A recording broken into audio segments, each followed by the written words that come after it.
Coucou tout le monde, j'espère que vous allez bien. C'est Syrah, moi ça va. Donc moi aujourd'hui j'aimerais qu'on parle d'une thématique qui est vraiment c'est compliqué de nos jours, ok. Que les gens se marient, je trouve ça très très bien. Moi-même je suis mariée depuis un bon moment déjà. Que les gens divorcent, chacun fait ce qu'il a à faire sur cette terre, chacun fait ce qu'il a à faire, donc il n'y a aucun souci avec ça. Par contre, là, moi, où je trouve que le divorce est quelque chose de dommage, c'est quand il y a une des deux personnes qui regrette. Ou quand les deux regrettent, tu vois.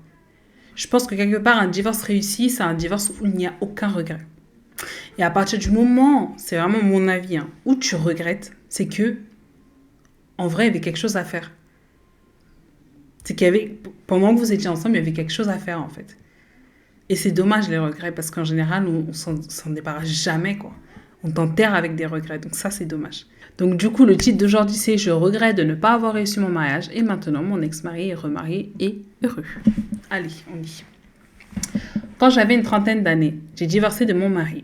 Nous n'avons pas eu de problème majeur. Notre relation a été juste mise à rude épreuve après avoir eu des enfants. J'étais une femme au foyer et je m'attendais à ce qu'il fasse plus de tâches ménagères et de garde d'enfants quand il travaillait à temps plein. Il m'aidait quand je le lui demandais, mais j'ai commencé à lui en demander plus et je l'ai épuisé. J'avais l'habitude de l'avoir au bout du doigt et j'ai profité pour obtenir ce que je voulais. Il a fini par en avoir assez. J'ai commencé à menacer de divorcer. Il a dit qu'il savait que le bébé nous stressait et qu'il aimerait faire en sorte que ça marche. Mais quand j'ai eu 30 ans, je pensais que j'étais une bonne affaire parce que je suis encore très belle pour mon âge et j'ai perdu mon corps de maman. Alors, j'ai pensé que je pouvais faire mieux que lui. Alors, je l'ai quitté. J'ai obtenu notre maison lors du divorce et nous partageons la garde partagée de notre fils. Donc là, on va faire une pause là tout de suite. Euh, Comment dire? Moi, ça fait 11 ans que je suis en couple. Ça fait 9 ans que je suis mariée. Là, depuis là, peu, je suis mère au foyer, du coup, comme elle, tu vois. Et je pars d'un principe où si mon mari, il travaille toute la journée, temps plein, toute la journée, il rentre temps plein, je peux pas, moi, de l'autre côté, lui demander de faire ci, ça, ici et ça. Les enfants, ils sont à l'école. Je suis seule à la maison. Quand bien même s'ils ont 2, 3 ans, etc., ça ne demande pas non plus une charge de travail de dingue. Je le sais parce que je suis passée par là. Et je vois pas, en fait, pourquoi lui demander plus encore comme ça. Ce qui est triste, c'est que je pense que beaucoup de femmes d'aujourd'hui, pas toutes, Dieu merci, mais beaucoup pensent qu'un homme, c'est comme une sorte de robot. Il va travailler toute la journée, il rentre, il faut qu'il t'aide aussi. Ensuite, il faut qu'il dise que t'es belle, que si, que ça. Il faut qu'il t'achète ci, il faut qu'il t'achète ça. Attention, il ne faut pas oublier ça, tu vois. Mais lui, et lui, quand est-ce qu'il se repose? Quand est-ce qu'on s'occupe de lui? Là, ce que je peux dire, c'est que tu avais un mari responsable qui s'occupait de sa famille. Tu vois, c'est pas rien. De nos jours, je vais pas dire que c'est impossible de trouver, mais je pense que ça va être beaucoup plus compliqué. Tu vois. Tu avais un homme responsable qui s'occupait de sa famille. Quand tu dis ouais, non, je veux divorcer, lui te dit mais non, regarde, on a eu des enfants, ça doit être compliqué, etc., etc., divorce pas. Donc il tient à toi. Il tient à toi. Sinon, il aurait dit mais ciao. Il tient à toi. D'accord? Il essaie de trouver des solutions.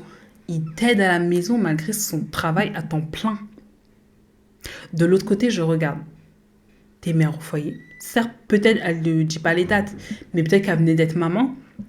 Peut-être qu'elle avait plusieurs enfants. C'est ce qu'elle dit, mais on ne sait pas combien, tu vois. Et certes, c'est dur, je comprends, tu vois. Mais, je veux dire, tu lui demandais tout. Tout ce que tu voulais, il te le faisait. Et c'est pour ça qu'elle dit « je l'avais autour du doigt ». C'est une expression, en fait, américaine ou anglaise qui veut dire qu'en gros, ce que je lui demandais, il le faisait parce qu'il était amoureuse de moi. En gros, je l'avais dans la poche. En gros, c'est ça, tu vois. Qu'est-ce que tu voulais de plus? Je sais pas. On continue. Aujourd'hui, j'ai 41 ans et je suis toujours célibataire. Mon ex-mari a 41 ans et s'est remarié avec une femme de 31 ans qui est incroyablement belle. Ils ont eu leur fille il y a 3 ans. Il a acheté une maison. Il a acheté une nouvelle maison. Mon fils adore aller chez son père pour passer du temps avec son autre famille et je ne vais pas mentir, cela me rend jalouse. Elle a tout. Elle a pris mon mari. Elle a pris mon enfant. Elle a pris ma vie qui était autrefois la mienne. Et tout ce qui me reste, c'est la maison dans laquelle nous avons fondé notre famille. Et maintenant, je vis dans une maison vide. Aïe. Je vous dis la vérité, hein. Ça fait de la peine. Tu peux pas dire, ouais, tu peux même pas dire ça parce que à partir du moment où la personne se rend elle-même compte de ses erreurs et qu'en plus de ça, elle partage son ressenti honnêtement, parce que là, elle est honnête, hein. La personne qui a écrit ça, elle est honnête. Et moi, crois-moi qu'il n'y a pas beaucoup de personnes qui auraient fait ça. Se savoir non seulement en tort, se savoir acculé, être au fond moralement, il n'y a pas beaucoup de personnes qui auraient sorti cette histoire-là, tu vois. Donc, rien qu'avec ce paragraphe-là, on peut en déduire quelque chose. Même si toi, aujourd'hui, tu te penses là et que tu quittes ton mari pour de ce qu'elle dit, hein, elle pensait faire l'affaire physiquement. Elle pensait être au-dessus de son propre mari, tu vois. Rien que ça, tu peux te dire que c'est pas comme ça qu'il faut réfléchir. Une relation, c'est pas comme ça. Tu peux pas te dire, ouais, bah tu vois, j'ai mon mari, il fait ci, il fait ça pour moi, mais franchement, regarde-moi, je me sens tellement plus belle. Je suis belle, je suis fraîche, je peux retrouver quelqu'un comme ça.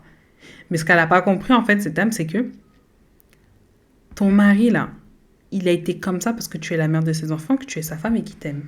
D'accord? Mais ça ne veut pas dire que quelqu'un que tu vas trouver dehors va te prendre exactement pareil. Pour les personnes qui vont venir après, s'il y en a, tu seras juste peut-être une femme de plus. Peut-être que tu seras une relation, voilà quoi, en plus, tu vois.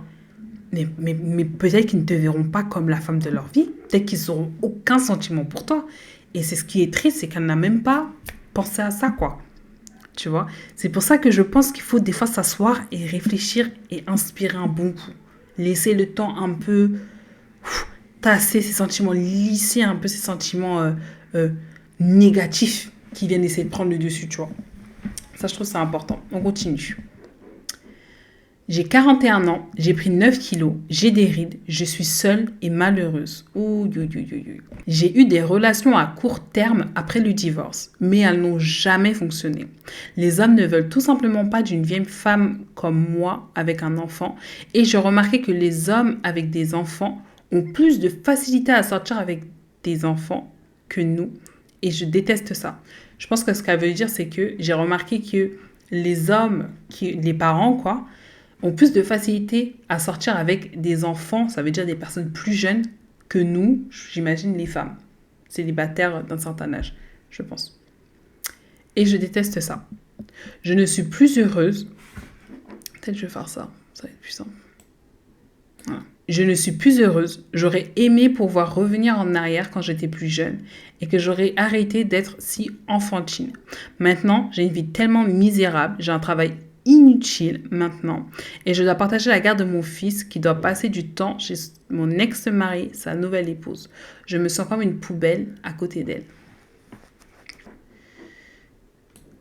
Mon thérapeute m'a dit que je devais faire quelque chose qui me rendrait heureuse, comme Martin Luther King, car je me souviens beaucoup de mon apparence et je me compare à sa nouvelle et belle jeune femme. Alors j'ai décidé de me faire une nouvelle coiffure et ça n'a pas aidé.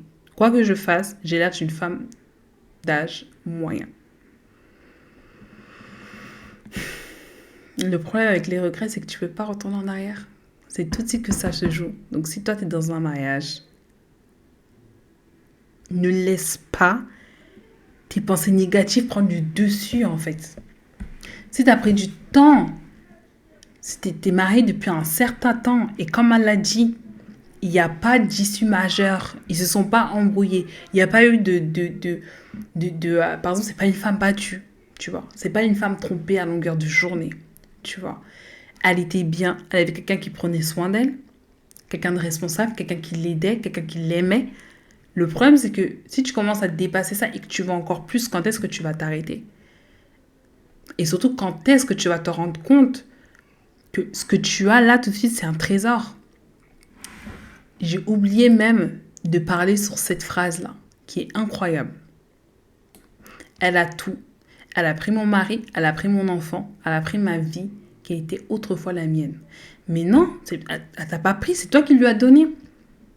On vit dans un monde où les bons gars, ils sont rares. Enfin, je veux pas dire qu'ils sont rares. Il y en a, tu vois. Mais il y en a plus autant qu'avant. À partir du moment où tu sais que tu es avec une personne, un homme qui prend soin de toi, qui est responsable, qui prend soin de son enfant, qui t'aide, qui essaie de te réconforter quand tu vas pas bien, mais tu veux quoi de plus? Et surtout là où elle n'a pas été maligne, tu vois, c'est qu'il y a des femmes qui ont eu tout l'inverse de ça, qui ont eu des monstres, qui ont eu des personnes mauvaises en tant que mari. Et tu penses que quand ces femmes-là vont tomber sur ton ex-mari, elles vont pas le prendre, le saisir automatiquement. Mais t'as raté, t'as loupé. Et c'est triste, hein, encore une fois. Hein, mais elle n'a pas tout pris. Certes, aujourd'hui, elle a tout. Mais elle n'a pas tout pris. C'est toi qui lui as tout donné. Tu vois. Aïe, aïe, aïe, aïe. On continue. On va dire ces deux-là. C'est probablement la fois où j'ai été le plus honnête depuis longtemps. Je me sens juste mal. J'aurais aimé être une meilleure épouse il y a plus de 10 ans pour ne pas me retrouver dans cette situation. Je sais que beaucoup de gens seraient dit prêchent le fait d'être seul et célibataire, mais honnêtement, ce n'est pas une vie idéale. Une vie que je souhaiterais à mon pire ennemi. Aïe, aïe, aïe, aïe. Ouais, comme je l'ai dit, ce qu'on ne peut pas lui retirer à cette femme-là, c'est qu'elle a été très honnête, très ouverte. Elle a parlé français, tu vois. Et c'est une réalité, il y a beaucoup de personnes qui se marient parce qu'ils pensent que ouais, le jour J, c'est le mariage, ça va être trop bien, ouais, là, c'est bon, je suis mariée. C'est pas ça, hein, c'est sur la longévité. Tu peux pas divorcer de ton mari parce que tu penses que ouais, tu peux trouver mieux. Ça s'appelle un abus de confiance. C'est un abus de confiance. Attends, t'as quelqu'un il prend soin de toi. T'as eu un enfant, il est là pour l'enfant. Il t'aide, il va travailler, il rentre à la maison. Tu veux quoi de plus?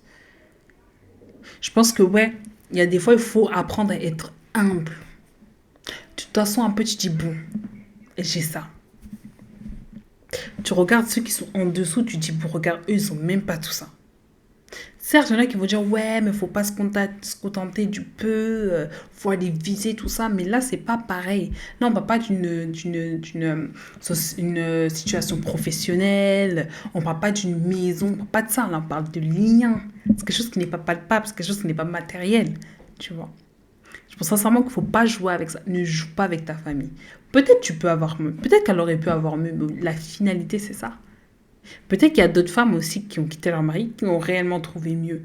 Tant mieux pour elles. Je pense sincèrement que tu as plus de chances de finir comme cette dame-là que l'autre côté. C'est mon avis personnel.